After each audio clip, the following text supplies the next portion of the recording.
Good morning, everybody. This is Electrical Essence, and today's topic of discussion is love. And love has been a topic of discussion, it seems like, for all of eternity, or pretty much like everybody's life. It's always something that will always be there, that is always something that always needs to be addressed, that is always something that needs to be evaluated. And when I say been a topic of discussion for basically eternity, is there's always these different concepts and these different definitions and different uses for the word love. Now, I have a lot of issues when it comes to the word love. It's just like I have an issue with the word sorry.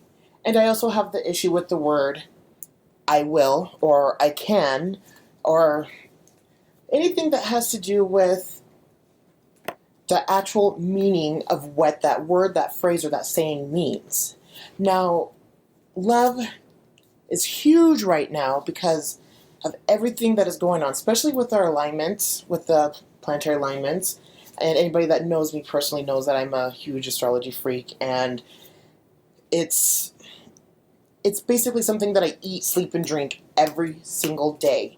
Like, I'm to the point now to where if you can't even talk to me on my level of understanding, then I'm not able to talk to you. Like, and it's a lot of that has to do with being able to be on equal grounding when you're communicating with somebody. Now, I'm not saying like, don't talk to me, but when it comes to my personal life, or when it comes to when you want to deal with me on a personal level, you have to be able to understand where I'm coming from, or what I'm, just what I'm dealing with, and especially for like the last year and a half, I have just engulfed myself into things that are about me and things that I'm into, things that I'm learning, things that I'm trying to understand and make sense of, and also, too, things that I'm trying to incorporate into my life. So not only one, I can take care of my family, take care of myself, have that slice of the pie. That slice of the pie meaning, that happiness, that goodness that you get from, when you eat some pie or some cake or something sweet, because life is supposed to be sweet. Not necessarily all the time, but life is so beautiful that we seem to like want the piece of the pie, and then when we get it, we scarf it down so fucking fast that we have no idea what fucking flavor it was. So when it comes to love and the alignments and everything that we're going through right now, and what people are going through on an individual level, all boils down to fucking love. And if people don't understand that, then they really need to do some self-evaluation, and then they need to go and look up some terms in the book, or, they need to go back to fucking kindergarten and to understand how to even spell the word correctly, so then they can start going from ground A to ground Z. Now, when it comes to the planetary alignments, think about it. Jupiter is in Libra. Oh my fucking God, what's that? That's relationships, right? That's relationships to yourself. That's relationships to other people, your partner, family members, anybody that is not you, that you have a connection with, or it's just other people. But it also correlates back to you because, yourself, that higher and lower self. You have that relationship with your higher and lower self. Now, Capricorn, right? We've got Pluto and Capricorn. Now, especially anybody that understands astrology, and anybody that is especially a fucking Cancer sun, Cancer moon, or Cancer fucking rising, they have to deal with Pluto in certain parts of the chart, which also boils down to either relationships, love. I mean, there's so much to it. So, me personally, being in Western astrology, I am a Cancer rising, and understanding and being able to flow through being an air sign mixed in with a water sign has been hell. And when I say hell, there's nothing worse or nothing more fearful, and there's nothing more just, in a sense, just ugly and full of turmoil than dealing with emotions. And not just your own emotions, but the emotional baggage of everybody else. The emotional baggage of things that you pick up. Like, I swear to God, it's like, it's like you leave your house and you're just stepping in gum all the time, and then you get back home, then you gotta fucking clean the shit off your shoe, and half the time some of those emotions just stick, or there's still a little bit of residue next to it. And, and I used to be so geared towards just being, I don't know, taking my emotions and locking it away and then dealing with it as come, breaking it down whenever I'm ready to, because if I don't handle my emotions in a certain kind of way, it fucks me up. It fucks me up because I am a mental person, not an emotional person. In my Eastern astrology chart, I am a Gemini rising, a Gemini moon. Again, that's a very non-emotional, very intellectual, very verbal communicative type of sign, And when it comes to emotions, and anybody that's an air sign will definitely get what I'm saying, is we don't deal with emotions. We don't understand emotions like how some people do. Like, we experience it and we understand it and we deal with it differently than water signs, fire signs, and even earth signs. Everything to us is all in our mind. Everything to us is not the actual feeling of it, it's the actual understanding of it. And when I say understanding of emotions, like with me, okay, why am I feeling sad? Why am I feeling jealous? Why am I feeling hurt? Why am I feeling this kind of a way? Because there's always a root to the thing. Why am I feeling used? Why am I feeling taken advantage of? Why am I feeling, even like, why am I feeling happy? Like, what's making me happy? And especially when I am feeling really happy or giggly, I love to take that out and just like, recognize it, acknowledge it, and be good.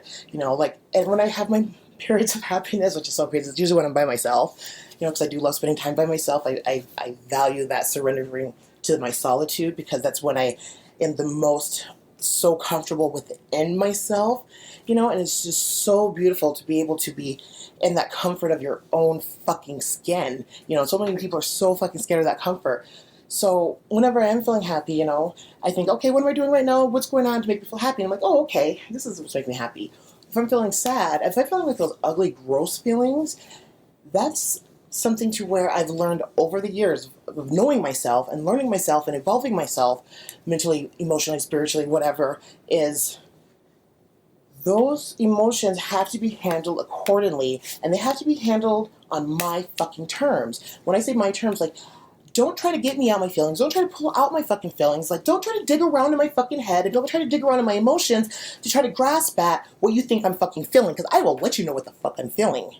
So that's why so many people, when they get defensive, like, don't put words in my mouth. Don't throw your emotions on me. Don't try to break down what you think I'm feeling. Let me tell you what I'm feeling. Now, when it comes to those emotions, I have to be able to, for one, get out of the heat of the moment. Do not try to pick at my emotions when I'm still picking at my own fucking emotions. And don't try to take what you're feeling from off of what I'm feeling and then try to throw that onto me to where you think you're going to have a better understanding of what I'm going through when I haven't even been able to express to you what I'm feeling, So then I have your emotional baggage on top of me, on top of my own emotional stuff. So everything when it comes to emotions, it's a moment, it's a time period, it's a stamp, it's a marking. So whenever I deal with certain emotions that are really intense and very profound, and especially like those ugly gross feelings that we don't like to feel, I have to be able, for one, get out of the heat of the moment. And once I'm out of the heat of the moment, which means not at that exact moment when I'm feeling that or still resonating through it, trying to, kind of grasp the feeling of it, because I don't feel things emotionally. I feel things intellectually. I feel things verbally. I feel things in a communicative type of resonance and frequency. So whenever I am feeling like that lack of love, that lack of self-love, that lack of where I'm needing to really like check myself when it comes to that, I need a moment. Like, give me a moment to process. Give me a moment to let it sink in. Let it vibe from my head down to my toes. Let my brain, like a section of my brain that handles all of that, like left side of my brain, let that, let those little synapses and everything do what they need to do, so then that way I can articulate into a verbal type of form to you, so breaking it down to you, so I can let you know what the exact thing that I'm feeling. And right now, love being a topic, so many people, and again, everybody is allowed to have their own feelings, everybody's allowed to have their own definitions, their own terms, but when you're dealing with another human being, when you're dealing with another universe, another world, another person in your reality, you have to really remember that their feelings, their thoughts, Their everything is their reality, and everything you're doing is your reality. So to be able to understand somebody else's reality, be able to understand somebody else's book, to be able to understand somebody else's movie, programming, or whatever, you really need to step outside your own fucking feelings and then understand it from an intellectual level before you start feeling it at an emotional level, or even before you can communicate it at a level. You really have to take yourself outside of yourself, because if you don't, then you make it about you. Then you take it and you wrap it up within yourself, and then everything that is being shared in that communicative style about emotions and about feelings and about love becomes way more subjective than it should ever allow to be. That's the problem with people with counseling and mentoring and life coaching and everything, is they want to make everything so about themselves. Like with me, when I'm coaching with somebody or mentoring with somebody, or even like doing some deep emotional bonding through some shit, I take myself out of my fucking feelings. Now, if I happen to get stuck into my feelings, or if I happen to start to feel a certain way, then I really need to check, okay, what's going on with me? What's going on with me to where I'm allowing this to affect me? So it's all about understanding yourself. It's all about that love for yourself. It's that deep emotional bond of love with yourself. Being able to know whenever you're not at that level when it comes to love, and whenever you feel like, okay, why am I feeling insecure? Why am I feeling hurt? Those all root back to the love of self. Why am I feeling insecure in my relationship? Why am I feeling this way about this person? Why am I feeling no love? So that always roots back to yourself. Now, love to me, I take love very fucking seriously. I probably take it more seriously than anybody else I know. I probably take it more seriously than any other water sign I know, any other fire sign I know. That's my reality. Because it seems like everybody has lost the meaning of love. Like everybody's lost the meaning of Valentine's Day. Everybody's lost the meaning of Christmas. Everybody has lost, and when I say everybody, it's just a term. So don't get butthurt over this, okay? And people get so butthurt so easily because they always want to make things about themselves when it's actually really not about them. But if the shoe fits, maybe, just check it in. Like when you see shit on Facebook and you think that person's talking shit about you, but really it's just something they posted because they thought it was funny. And then you start getting all up in your feelings about something that is not about you. That's goes back to the lack of fucking love, or issues with love, or problems in love. Because love is huge, it's profound, it's healing, it's nurturing, it's everything that's supposed to be resonating through our lives and through the vibrations of this earth and each other and our communication. But people have not been able to really grasp the fucking term of love, So with our planetary alignments that we have going on, so we've got Pluto, playing around Capricorn, which is, that is the mother and the father. That is Cancer and Capricorn. That is your fourth house. That is your, that's your 10th house, So it gets, and it has a lot to do with love. Love of your parents, love of your mom, your dad. How has it affected you? How did their love and nurturing came into your resonance of yourself to how you love and how you see love and how you hurt people through love and how you try to heal people through love, or how you try to just love, and with us coming out of the age of Pisces, which, in that first house, and then we've got, Aquarius, poor Aquarius sitting there in the 12th house just waiting to be just birthed into that first, and then we got Capricorn sitting in the executive house of 11.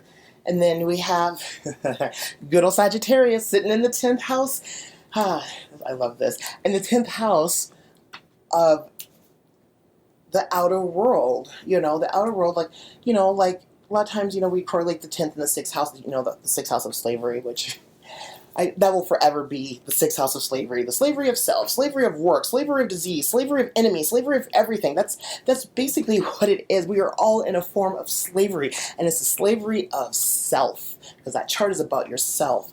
So we've got Sagittarius sitting in the 10th house, and Sagittarius is, they're very, very rooted into not only our universe, like the universe of, where we're at with Earth and where we're sitting at, our constellation, our solar system. I mean, come on now. I mean, when you do the birth chart for the United States, you do the birth chart for the Earth, it's either like Sagittarius rising or Sagittarius.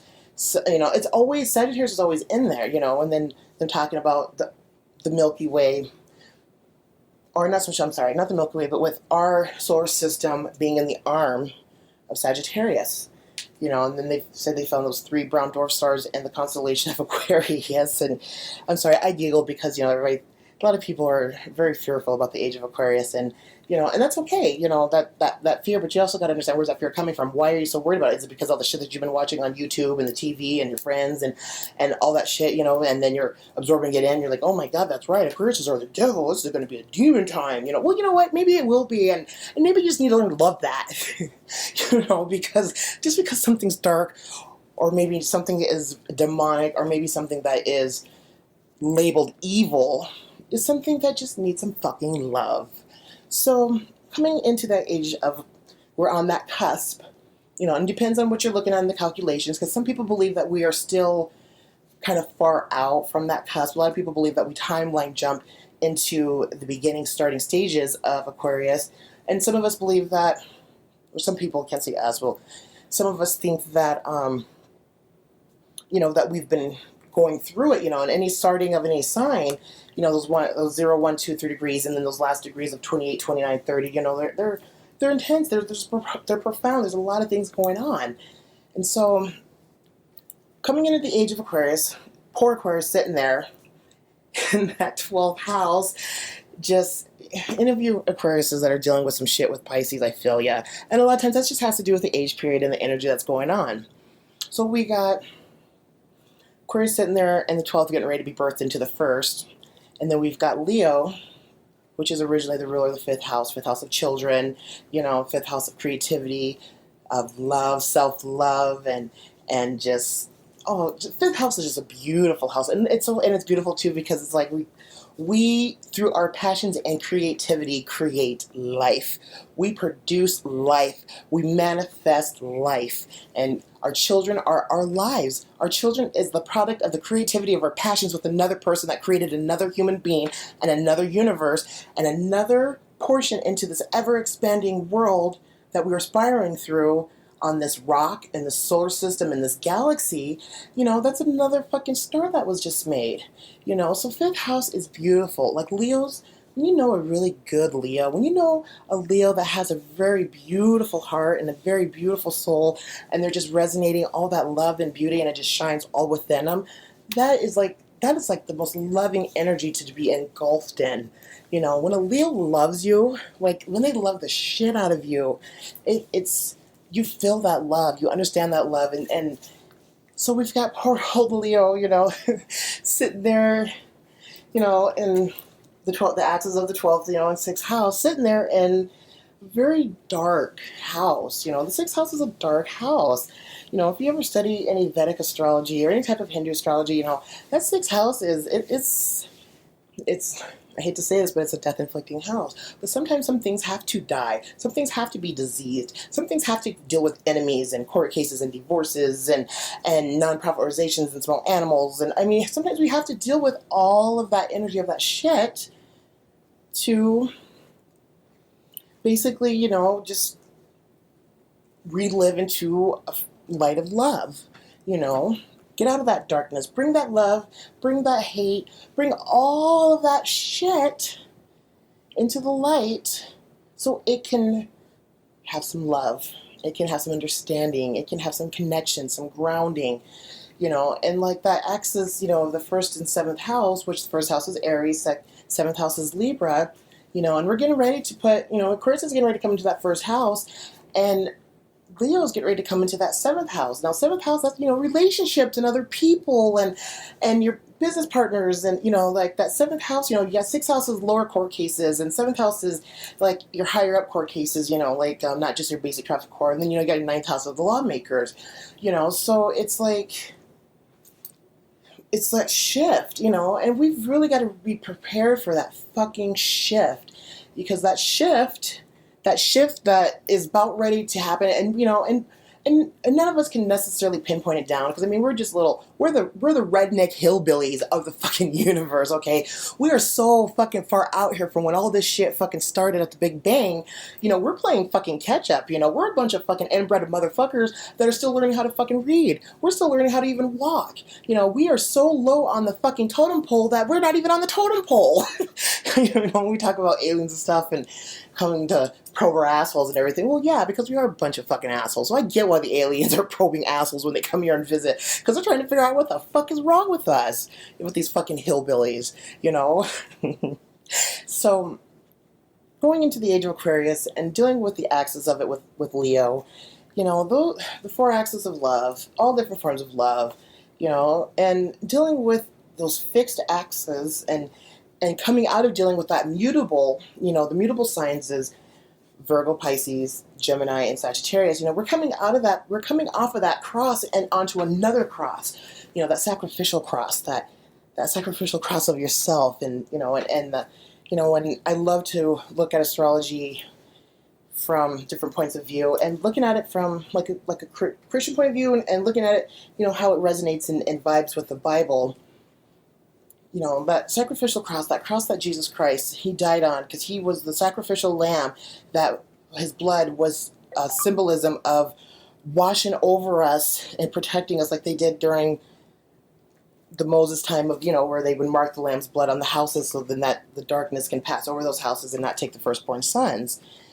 So it's that cross, like, where you die over and over again. You sacrifice yourself over and over again, and you're spread out on that cross, because it's so deep. It's I'm not even going to get into I'm not going to go too far into that. I'm going to see on the topic of love. But anyways, so with the whole thing about God's love and Jesus's love, and what about your own love? What about your own love and heart, and what about your love of your self-expression, fifth house? I love it. What about your love of your creativity, and what about the love of your children, and the love of being on that front stage, and that love of in the shine, that spotlight, and they say that the sun, is debilitated in the seventh house, a form of debilitation, because it's not its highest peak. Its highest peak right now, it is 10th house.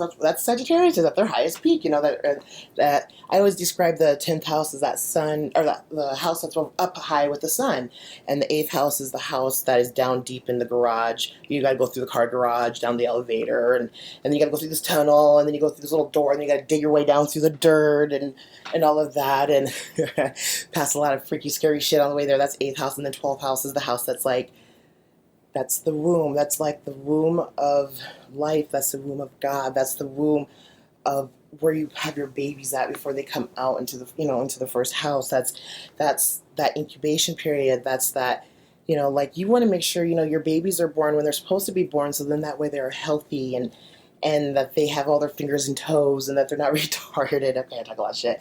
So that 12th house, we got Aquarius sitting up there, and they are going through some shit right now. Anybody that is an Aquarius sun, moon, or rising totally understand what the fuck I'm talking about when I say going through some shit. And we've been going through some shit for a while. And like with me, when it comes to certain transits, I feel and sense those transits before they start. Like Mercury getting ready to go retrograde tomorrow. Oh my God, and I've been like trying to tell myself, okay, how am I going to deal with this? I was like, fuck it. I'll just deal with it the best way I know how. Just deal with it. Just go through it, And Mercury retrograde is, I've always hated Mercury retrograde. But good old Mercury, that little ADHD child that's just fucking, all around the solar system, and, going to the sun and collecting all that information from the light and the solar flares of the sun, and then just radiating that information out from each planet, So the sun tells Mercury. So Mercury, I love that, the great God, with the little things on his shoes. Sorry, I like Hercules. It makes me think of Hercules, the Disney movie one. That one's so fucking funny with James Wood. But anyways, and then he goes and so he gets all the information and from the solar flares, and he's having to like run his ass off. That's why that planet is probably, well, it is why that planet is so fucking hot, because it has no atmosphere. It's just been burnt up by the sun, so it goes really quick, and anything that has a fire on its ass is gonna move fucking fast, just like your thought. Your fire's in your thought, your thought process is gonna be really fucking fast. That's why I love air signs with fire sign moons, because those motherfuckers can think. They can think their asses off. So, he has to go and he has to tell Venus, our sister planet. Then it goes to Earth, because, Venus being our sister planet, Venus being the closest planet that is in correlation to kind of similar than us, but then when you go to Venus, it's nothing like Earth. It's like storm and gravity. I mean, like it's not even a planet that we can even like fuck with. It's like we can't explore it. What they've found out about Venus is a very chaotic fucking planet. The planet of love and beauty is a chaotic planet, to where you put anything in its atmosphere, not only is the gravity gonna fuck that shit up, the lightning bolts and the storms and everything in the clouds is gonna fuck that shit up. Love, see? So that's why I always say, that Venus is a bad bitch. That bitch don't fucking play. Her planet don't fucking play. You ain't going to her fucking land and dealing with her in her fucking territory unless you can handle the storms and the gravities of her fucking love. So, then Mercury goes from there to the Earth. And, and Mercury probably got a little bit damaged on the way, having to, deliver that message from the sun to Venus. Poor little Mercury. Mercury is that poor little ADHD child that doesn't know what the fuck is going on, but it's just like running around, just sharing the information. They don't know. They're just passing on the information. So if you guys got Gemini childs that can't shut the fuck up, that is why, because they got so much shit in there. They just gotta get it out. And so then he goes on to the next planet, and then you gotta go all the way out to Pluto, which is a fucking planet, by the way. Poor little Pluto. That motherfucker's a planet. That little fucker, that's the little Napoleon planet with the size complex. He's so small, but yet that motherfucker's dynamite is so fucking big. And that's, if you have a conjunction onto Pluto, especially like your moon or your sun, that's some serious shit. But anyways, so then he's got to come all the way back, and do it over again. More information, that messenger, Geminis are the messenger, and Virgos are a type of a messenger. But, so we've got a lot going on. And I understand why Venus is the way she is. Venus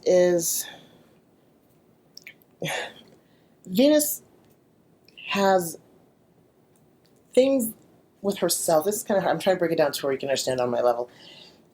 Venus is that rockiness, that thunder, and that gravity of that love that just pulls you fucking down. And just think about Venus being, like having your Venus like in the 8th house, just take that and just goes deep, or in Cancer, to where you just, you want to wash the waves and have your feet in it and deal with it, or it's in Pisces. Well, Pisces, that's when you take the love and you want to go deep down, so deep, and swim around and all the oceans and the land, and just have experience that love in all levels. That's why it's resulted in Pisces. But so knowing these planets on an astrological level, on a scientific level, on even just like other even through Egyptian terms, through Greek terms, through different methods of mythologies and different aspects and different breakdowns of these planets, it's really good to know. It's really good to understand, because when you study all of that, it all correlates down to one. It correlates all the ways down to the same meaning in terms and interpretations of one. Ra, Son of God, all that, one. All means the same thing, So everything just boils down to labels and understanding and concepts and everything. So like, when you speak of things, you should know, like, some people, when they speak of things and they speak of it so passionately, doesn't necessarily mean they believe in it. They're just speaking about it passionately because the information of it is just so beautiful. Information is beautiful. Communication is beautiful. It's so much beauty in it. And, and that's why that's That's why we communicate, you know, because there's healing in communication, there's hate in communication, there's death in communication, there's life in communication. There's that third house is intense. That third house is a lot more than what people give it fucking credit for. So then dealing with love on this level, I mean, like with the planetary alignments, now we've got Venus right now just moved into Cancer. Oh my God. Oh, that poor little Venus opposing their, you know, Pluto. Oh, that's a lot. That's a lot to deal with, but you know, Venus is a badass bitch. She can handle her shit, you know, so you know, Venus in Cancer, that's very, very nurturing, you know, and you know what, Pluto needs that. Pluto needs some nurturing and some love and attention, you know, especially with everybody, you know, fighting over if he's a planet or not. Who gives a fuck? He's a fuck. Let him be a planet. Let him be whatever the fuck he wants to be, you know. So give him some love and let him love himself. That little psycho, I love him. So, and then we have, you know, let me double check. I have to make sure because everything, you know, all those with the degrees and everything always just constantly changing. And let's see here. I like to look at the planetary alignments on different sites, just because some of them, you know, it gives you like a nice cool picture and some like the picture of how it looks in the sky. And I like to look at the Vedic version. And then I also like to look at it in the Vedic like chart version, and then of course the Western version. You know, I like both. I like both of them are so profound because I look at Hindu astrology, that's our higher self, and then Western astrology, that's our lower self. So we need to bridge that shit together, you know. So I mean, they're both right in their own way. Just like whenever you deal with different astrologers, they have different concepts, whatever, in different degrees. It all still boils down to that one, that one meaning interpretation, you know. So that's why I like to study different varieties and different categories and genres of astrology and numerology and all that, because you know it all boils down to one. It's the same thing. It all boils down to the same thing. So let me see here. I need to quit changing my stuff on my bookmark bar. I'm so OCD. I'm so OCD. I'm retarded. Okay, like things have to be a certain way, or else like my brain does not work. And it's been very good for me. So it keeps me in order because I like things to be in order. That's the feng shui of things being in order is a nice flow. So we got the moon right now as of right now. It is in 4 degrees of Aquarius. So we're getting ready to come up into that eclipse. Yeah, I'm not even going to touch base on that right now. I probably won't touch base on it like on the podcast. If I do, it'll probably be later. And then we've got, of course, the sun is in Leo. And then we've got Mars in Leo at 11 degrees. And let's see here. Mars is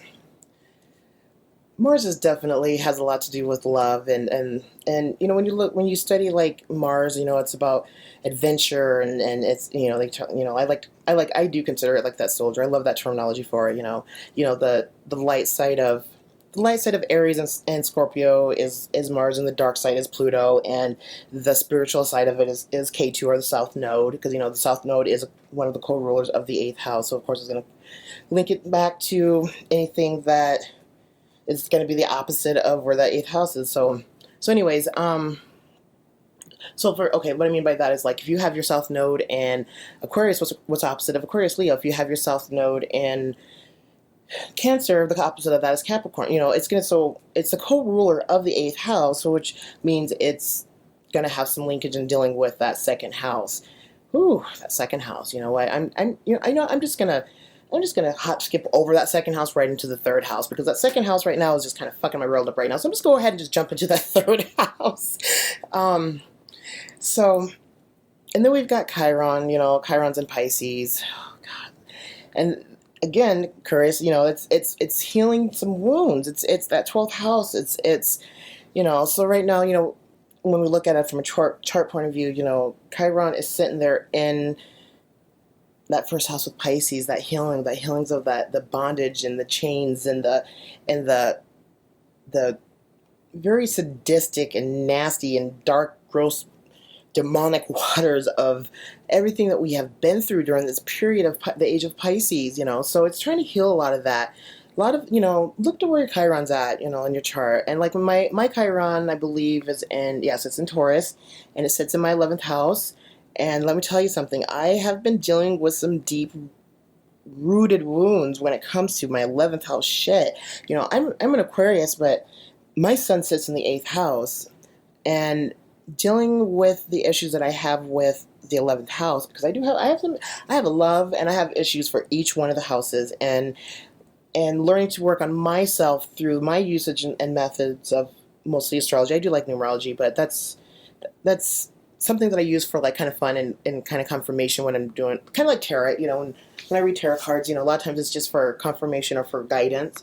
So there is shit in my 11th house that needs to be healed and analyzed and broken down, and it's in Taurus. So looking at from my well, it's on the cusp. It's cusping between the two signs, but I have a lot of stuff there that needs to be dealt with, like with healing. And then you look at Neptune. Neptune has made it back home into a sign of Pisces, and Neptune, that's another one. That's one of those other planets too, that it's not what you think it is. It's just like heaven, it's not what you think it is. God, it's not what you think it is. The world is not what you think it is. Other people is not what you think it is. So Neptune, you can learn a lot from fucking Neptune, because Neptune is retrograde and he is trying to teach us some shit.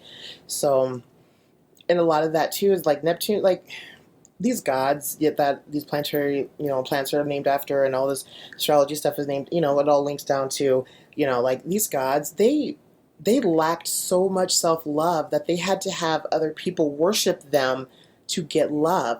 They had to find their love from an outside source, and that when you start going to love, when you need love from an outside source to be able to feel better about yourself, or feel empowerment about yourself, or to be able to do anything about yourself, that's some twisted fucking shit. Because when you do start looking outside of yourself for love, then things get distorted and filtered, and that's why that's why they're not here right now, right?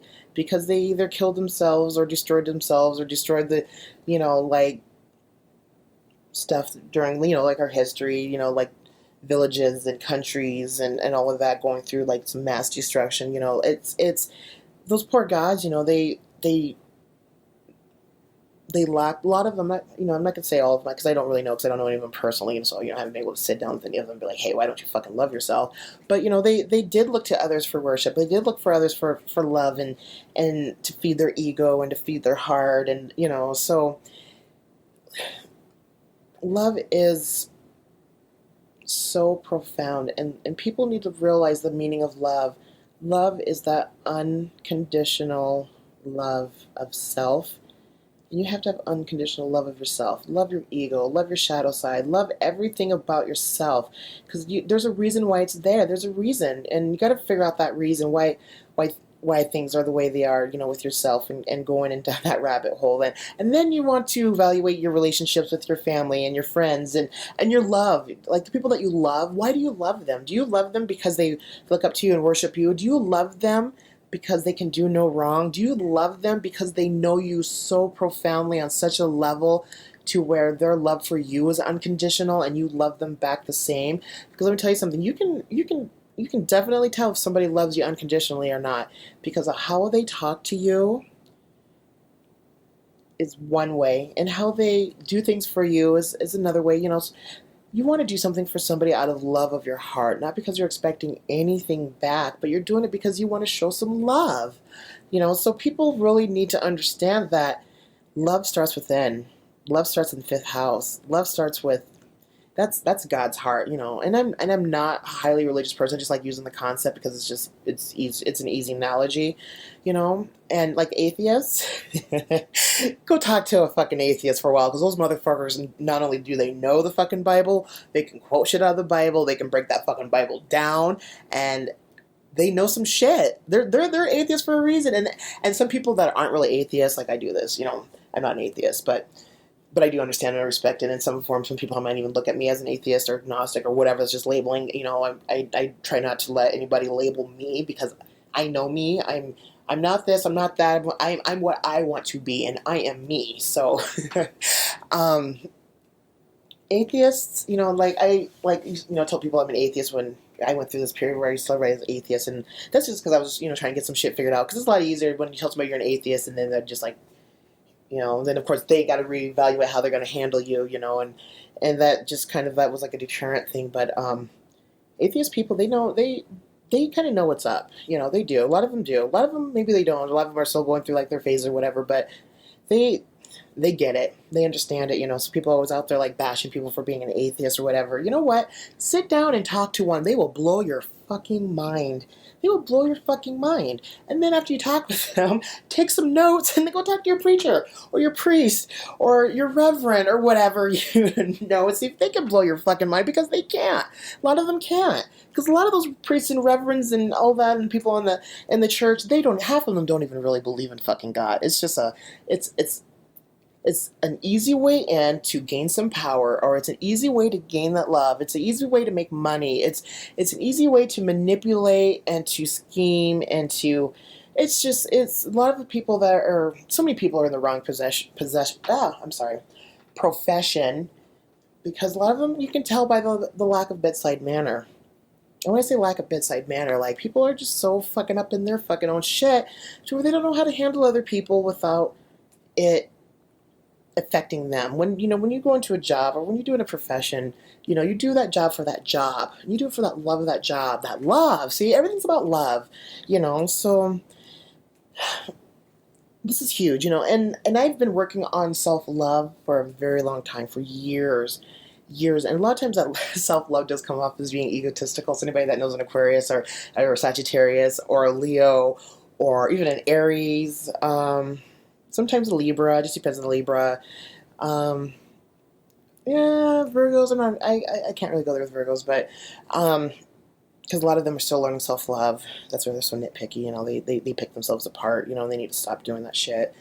And it comes off as arrogance, it does, because there's a difference between being conceited and convinced. And a lot of people are just convinced. They know their worth, they know their love, so it does come off as being egotistical and operating with the ego. But you know what? No, it's learning, it's knowing and learning and loving yourself on a level that nobody else needs to be on that level but you. Nobody needs to understand that level but you. But you need to get your heart to that level, your mind to that level, and reevaluate things whenever anything's interfering with that fucking love.